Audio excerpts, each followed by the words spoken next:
Hello friends, welcome to my YouTube channel. आज हम बात करने जा रहे हैं विटामिन्स के बारे में। विटामिन से रिलेटेड एग्जाम्स में 1 से 2 क्वेश्चंस पूछे ही जाते हैं, इसलिए ये वीडियो आपके लिए बहुत ज़्यादा हेल्पफुल होगी। तो आइए वीडियो को स्टार्ट करते हैं, पढ़ते हैं विटामिन्स के बारे में। Vitamins, it is a type of chemical substance. ये एक प्रकार का केमिकल सब्सटेंस होता है जो बॉडी में होने वाले रिएक्शंस को पूरा करवाने में मदद करता है। अब दोस्तों, विटामिन की खोज फंक के द्वारा की गई थी। 2 तरह के विटामिन्स होते हैं। फर्स्ट, वाटर सॉल्युबल विटामिन्स जो है बी और सी। सेकंड है फैट सॉल्युबल विटामिन्स जो कि विटामिन है A, vitamin D, vitamin E, vitamin K. एडिक एडिक के नाम से हम इसको याद कर सकते हैं, एडिक। वाटर सॉल्युबल विटामिन मतलब पानी में जो घुलनशील विटामिन्स होते हैं उन्हें कहा जाता है, और जो फैट सॉल्युबल विटामिन्स हैं वो वसा में घुलनशील विटामिन्स होते हैं। जो फैट सॉल्युबल विटामिन्स होते हैं जो कि ए, डी और ई और के हैं, इसे हम ह्यूमन बॉडी के अंदर स्टोर कर सकते हैं, लेकिन जो विटामिन बी और सी है ये ह्यूमन बॉडी अपने अंदर स्टोर नहीं करती है। तो आइए पढ़ते हैं हम इनके बारे में एक एक करके पूरी अच्छी तरीके से चलते हैं। तो फ्रेंड्स, पहला है विटामिन ए। विटामिन ए का केमिकल नेम है रेटिनॉल। इसे it is called anti infection vitamins, क्योंकि जब भी कोई वैक्सीन दी जाती है तो उस वैक्सीन के साथ विटामिन ए को साथ में दिया जाता है, इसलिए इसे एंटी इन्फेक्शन विटामिन कहा जाता है। विटामिन ए स्किन की लेयर एपिथेलियम के लिए अच्छा भी होता है, और विटामिन ए की खोज मैकेलन ने की थी। अब विटामिन ए से होने वाली बीमारी जो है वो है, पहली है नाइट ब्लाइंडनेस, जिसे हिंदी में रतौंधी कहते हैं। ये शायद आपको पता ही होगा। आगे बढ़ते हैं।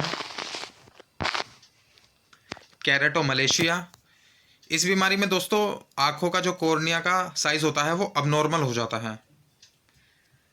नेक्स्ट है ज़ेरोप्थेलमिया, इसमें आंखें ड्राई हो जाती हैं। दोस्तों, इसमें आंखों की जो नमी होती है वो नमी चली जाती है और जो आंखों में सूखापन आ जाता है।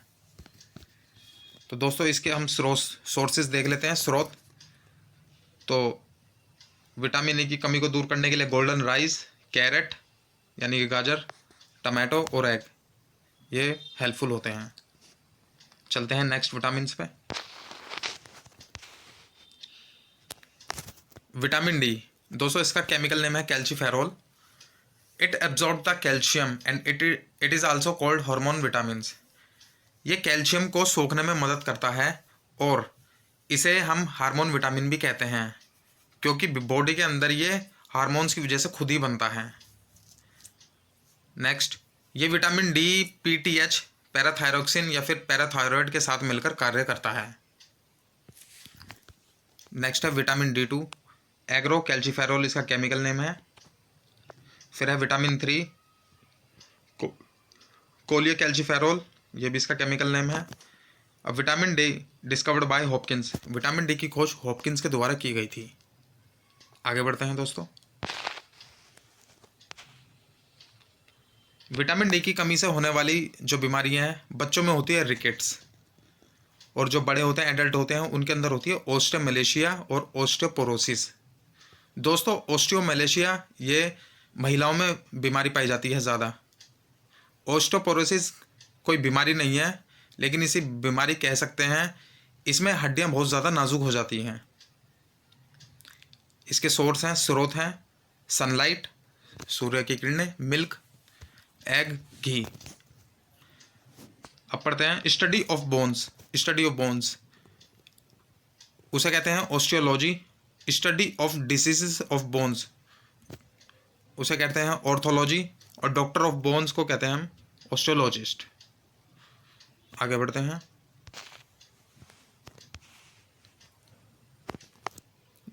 दोस्तों, यह है विटामिन ई, जिसका केमिकल नेम है tocopherol. It is called antioxidant vitamin. इसे एंटीऑक्सीडेंट विटामिन भी कहा जाता है क्योंकि it's growing beautiness and helps in reduces pimples and wrinkles. क्योंकि ये चेहरे की सुंदरता और क्या नाम है, जो कील मुहासे, रिंकल्स, झुर्रियाँ फेस पर पड़ती हैं, उनको कम करता है। Antioxidant vitamin also called anti carcinogenic, जो एंटीऑक्सीडेंट विटामिन होते हैं उन्हें एंटी कैर्थोनिजेनिक विटामिन भी कहा जाता है। विटामिन ई बॉडी में टिश्यू को डैमेज होने से बचाता है और इसे रिप्रोडक्टिव विटामिन भी कहते हैं। और इसके स्रोत हैं, sources, fresh fruit, black and green tea. दोस्तों नेक्स्ट विटामिन पर चलते हैं। विटामिन के, इसका केमिकल नेम है phylloquinone. It helps in blood clotting in human body. ये ह्यूमन बॉडी के अंदर ब्लड क्लॉटिंग करने में मदद करता है। ये विटामिन लार्ज इंटेस्टाइन के कोलोन में पाया जाता है और इस विटामिन की कमी होने से जो बीमारी होती है उसे कहते हैं हेमोफीलिया, और हेमोफीलिया को रॉयल डिजीज़ भी कहा जाता है, क्योंकि इस बीमारी में जो ब्लड है वो क्लॉट नहीं हो पाता और ये बीमारी जेनेटिक डिसऑर्डर होती है, अनुवांशिकी होती है, मतलब कहते हैं ना पीढ़ी वाइज पीढ़ी, तो वो बीमारी है ये। नेक्स्ट विटामिन पर चलते हैं। विटामिन सी, जिसका केमिकल नेम है एस्कॉर्बिक एसिड। दोस्तों ये विटामिन ना तो दूध और ना ही मांस में पाया जाता है। ये विटामिन सिर्फ खट्टे पदार्थों में पाया जाता है। उसके सोर्सेज हैं जैसे आंवला, नींबू, और इस विटामिन की कमी से स्कर्वी बीमारी होती है। और दोस्तों ये विटामिन शरीर के घाव बढ़ने में भी मदद करता है।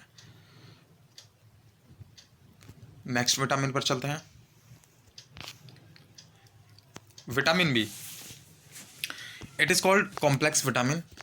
इसे कॉम्प्लेक्स विटामिन भी कहा जाता है क्योंकि इसके विटामिन बी के काफ़ी सारे पार्ट्स हैं, जैसे vitamin B1, vitamin B2, vitamin B5, vitamin B6, vitamin B12 etcetera. तो हम एक एक करके इनके बारे में सब कुछ जानेंगे।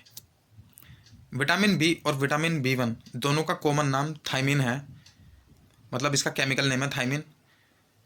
एक बात और, जो सब्जियों को काटने के बाद हम धो देते हैं तो उनमें जो विटामिन बी होता है वो नष्ट हो जाता है। तो चलते हैं विटामिन B1 पढ़ते हैं। विटामिन B1 जिसका केमिकल नेम थायमिन है, इसकी कमी से होने वाली बीमारी है बेरी, और इस बीमारी में थकान ज़्यादा होती है और ये बीमारी सीधा नर्वस सिस्टम पर इफेक्ट डालती है। नेक्स्ट पर चलते हैं। विटामिन B2 जिसका केमिकल नेम है राइबोफ्लेविन, और इसकी कमी से होने वाली बीमारी है चलोसिस। इस विटामिन B2 को हम विटामिन जी के नाम से भी जानते हैं और इस बीमारी में होंठ फटने लगते हैं, मुंह में छाले पड़ने लगते हैं, मतलब मुंह से रिलेटेड जो बीमारियां होती हैं अंदर की तरफ इंटरनली, वो बीमारियां विटामिन B2 की कमी की वजह से होती हैं। अब पढ़ते हैं दोस्तों विटामिन B3 के बारे में जानते हैं। इसका केमिकल नेम है नियासिन। इससे होने वाली बीमारी है फेलेग्रा। दोस्तों जब हम तनाव लेते हैं, स्ट्रेस लेते हैं, तो उस दौरान हमारे शरीर के अंदर विटामिन B3 का अब्जॉर्प्शन बहुत कम हो जाता है, जिसकी वजह से ये हमारी स्किन को भी अफेक्ट करती है। तो ये विटामिन स्किन इन्फेक्शन होने से भी बचाता है। आगे बढ़ते हैं। विटामिन B5 जिसे पैंथोनिक एसिड भी कहा जाता है, मतलब इसका केमिकल नेम है। ये विटामिन बालों के लिए बहुत ज़्यादा अच्छा होता है और इस विटामिन की वजह से बाल सफ़ेद होने लगते हैं और गंजापन आने लगता है। दोस्तों बालों में अल्फा कैरोटीन प्रोटीन पाया जाता है और बालों में प्रोटीन की कमी और फास्फोरस ज़्यादा होने पर बाल कर्ली यानी कि घुंघराले होने लगते हैं। स्टडी ऑफ हेयर को ट्रिकोलॉजी कहा जाता है। नेक्स्ट विटामिन पर चलते हैं दोस्तों। विटामिन B6 इंपॉर्टेंट है दोस्तों, काफ़ी एग्जाम्स में देखा गया है। तो इसका केमिकल नेम है पायरोडॉक्सिन। इससे होने वाली बीमारी है, इसकी कमी से जो होने वाली बीमारी उसे एनीमिया कहते हैं, मतलब एनीमिया खून की कमी हो जाती है। इस विटामिन की कमी से किडनी में स्टोन भी होता है, क्योंकि इसमें किडनी में कैल्शियम ऑक्सलेट की मात्रा ज़्यादा हो जाती है और ये विटामिन RBC के निर्माण में भी बहुत ज़्यादा हेल्पफुल होता है। और ये विटामिन B6 कुछ हार्मोन्स को भी बैलेंस करता है, जैसे ग्लूकोकोर्टिकॉइड्स हार्मोन। ये हार्मोन डिप्रेशन में हेल्प कराता है और इस विटामिन B6 की कमी से माइल्ड एनीमिया होता है, मतलब जो एनीमिया होता है उसका पूरा नाम है माइल्ड एनीमिया। माइल्ड एनीमिया में ऑक्सीजन ट्रांसपोर्ट प्रॉपर वे में नहीं हो पाता, क्योंकि आरबीसी नहीं बन पाती है इस वजह से, क्योंकि जब दोस्तों आरबीसी नहीं बनेगी तो क्या नाम है, रेड ब्लड सेल्स नहीं बनेंगे, तो हमारे हेमोग्लोबिन की मात्रा नहीं बढ़ेगी, जिसके कारण ऑक्सीजन का ट्रांसपोर्ट बहुत कम रहेगा हमारे बॉडी के अंदर। चलते हैं नेक्स्ट पे। विटामिन B7 बायोटीन, दोस्तों ये भी बालों के लिए बहुत ज़्यादा अच्छा होता है। इससे होने वाली बीमारी होती है एलोपेशिया, या फिर हम हेयरफॉल भी कह सकते हैं इसे। और विटामिन B7 को विटामिन H के नाम से भी जाना जाता है। नेक्स्ट है विटामिन B9। दोस्तों इसका केमिकल नेम है फॉलिक एसिड भी कहते हैं इसे, फोलेट भी कहते हैं, मैलिक एसिड भी कहते हैं। और इस विटामिन B9 को विटामिन M के नाम से भी जाना जाता है। इस विटामिन की कमी से मैगलोब्लास्टिक एनीमिया होता है, जिसमें कि प्रेगनेंसी के समय बच्चे में आरबीसी, रेड ब्लड सेल्स, जिसे आरबीसी को एरिथ्रोसाइट्स भी कहा जाता है, उसमें मैच्योर नहीं हो पाती है। नेक्स्ट पे चलते हैं। विटामिन B12 साइनाकोबालामिन, इसकी कमी से पर्नीशियस एनीमिया होता है। और इस विटामिन को ब्लू विटामिन भी कहा जाता है, क्योंकि इसमें कोबाल्ट पाया जाता है। Pernicious anaemia is also called Edison disease, और इस पर्नीशियस एनीमिया को एडिसन बीमारी भी कहा जाता है। जो बारिश का पानी होता है, जो बारिश पड़ती है दोस्तों, बारिश के पानी में जो पानी होता है उसके अंदर विटामिन B12 भी पाया जाता है। दोस्तों विटामिन के बारे में सिर्फ इतना ही। एग्ज़ाम पॉइंट ऑफ व्यू से बहुत ही ज़्यादा हेल्पफुल रहेगी आपके लिए, काफ़ी सफिशिएंट है। वीडियो अच्छी लगे तो like and share and subscribe जरूर करें। Thank you.